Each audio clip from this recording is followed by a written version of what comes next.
Bonjour, c'est M. Cédric Idumba. Bienvenue sur ma chaîne YouTube.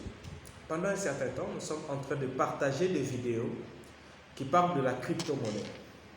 Aujourd'hui, nous allons parler d'un sujet simple, les catégories de crypto-monnaies. Les crypto-monnaies sont réparties en catégories. Et donc, quand vous voulez investir, vous devez savoir sur quel type de crypto-monnaie vous avez investi, afin de savoir si vous aurez à réaliser une plus-value ou si vous allez conserver juste votre valeur du portefeuille. En premier lieu, vous devez savoir que nous avons le Bitcoin. Le Bitcoin est comme la référence dans le domaine de la crypto-monnaie. C'est un peu comme le dollar dans le monde que nous connaissons. Après, nous avons ce que nous appelons les altcoins. Les altcoins sont toutes les crypto-monnaies qui sont venues après les bitcoins. Les altcoins sont créés pour résoudre un problème dans les réseaux. Et chaque altcoin amène sa valeur ajoutée dans les réseaux pour résoudre le problème.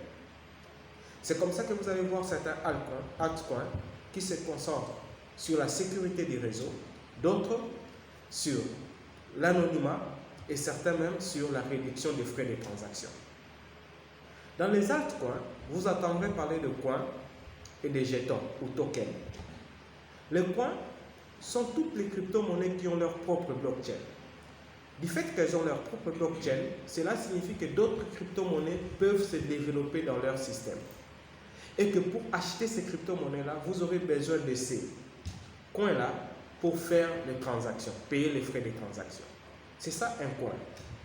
Quand vous entendez parler des jetons ou de tokens, les jetons est une crypto-monnaie qui n'a pas sa propre blockchain. Elle utilise les réseaux existants, bien la blockchain existante, pour se développer.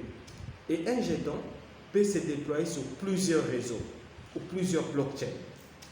C'est ça un token ou un jeton. Vous avez l'autre catégorie qu'on appelle le stablecoin.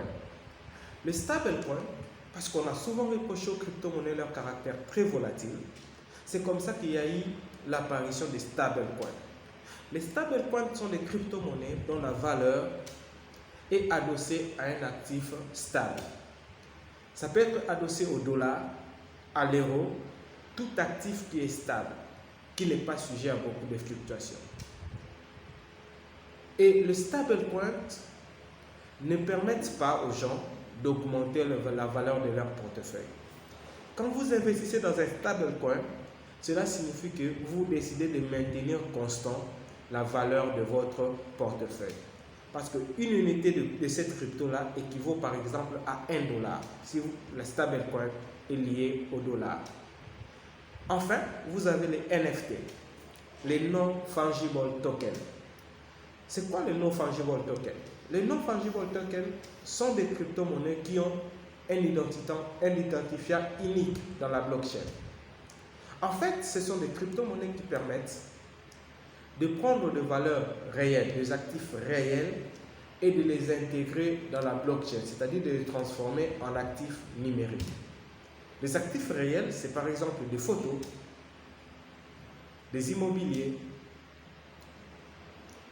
et ainsi de suite. Tout ce qui est actif réel, qui se transforme en actif numérique, passe par le NFT.